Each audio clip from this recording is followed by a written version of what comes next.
Let's talk about the Delhi Capitals on Maruti Suzuki presents ESPNcricinfo T20 Timeout with Sanjay Manjrekar and Dale Steyn. This is a team that did top the table going into the UAE leg of the IPL. And what we want to know, Sanjay, is are they now an even bigger threat in the UAE leg of the tournament? They have Shreyas Iyer back, albeit not as captain. And there is the potential of watching Rabada and Nokia bowl together like they did in the UAE last season. Are they a stronger team for you? Stronger by a little bit. It's a little unfair to call the earlier, Delhi Capitals team the first half weaker. But yeah, when you compare Shreyas Iyer and Steve Smith as T20 players in these conditions, maybe Shreyas Iyer is a slightly more of a threat to the opposition. Plus Nokia and Rabada on these kind of pitches, is a very an excellent combination. Avesh Khan is there as well. They've got Umesh Yadav now, and informed Umesh Yadav in the reserve. So it's a team that's looking really good. Willier coming back in, Hetmeyer getting some form in the CPL. So yes, slightly stronger. We thought after the 2020 edition, Dale, that Rabada and Nokia just have to play every game. That didn't happen, though. Was that because Chris Wokes was an option available and that was tempting in the first half? Or they had to play a Steve Smith because there was no Shreyas Iyer? Now that those decisions somewhat take care of themselves, would you certainly start Nokia and Rabada, who haven't featured together for Delhi this season just yet?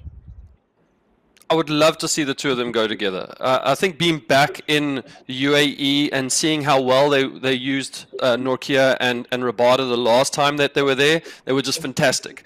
It's almost like a no-brainer, really. Different conditions. Maybe in India they went with Rabada, who's been around the block. He's played in all parts of the world and everything like that. But maybe now going back to UAE and knowing what worked for them the last time, having that pace up front. And we saw in the first game, we saw when Mumbai played Chennai, there was a bit of swing, and even last night the seamers seemed to do a little bit. Lockie Ferguson had some good pace behind him, made it difficult for guys. Having two guys that can bowl 150 kilometers an hour in your team is a thumbs up from the ex-fast bowler over here. So I'd have them both going for Delhi.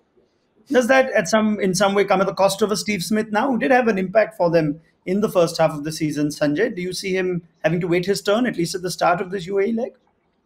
Yes, because Shreyas Iyer, is back, and then, as Dale said, you can get the right kind of support in the team with the foreign element, and on these kind of pitches, at least, what we've seen so far. I mean, it would be criminal to leave somebody like Nokia out. So Rabada Nokia is a mouth-watering, prospect, as I said, and there's bounce as well. So, yeah, it just helps Delhi Capital, pick the right foreign players that they want in the conditions that you have there. So yes, Iyer, when you compare him just with T20 skills with Steve Smith, is a comparable, if not slightly better in these conditions.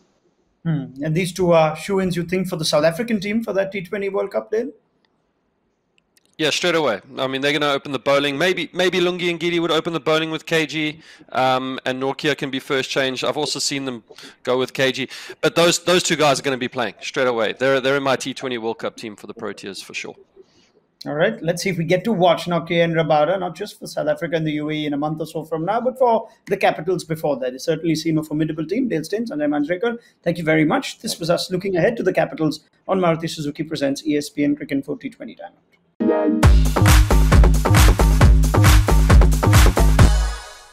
We call it people technology.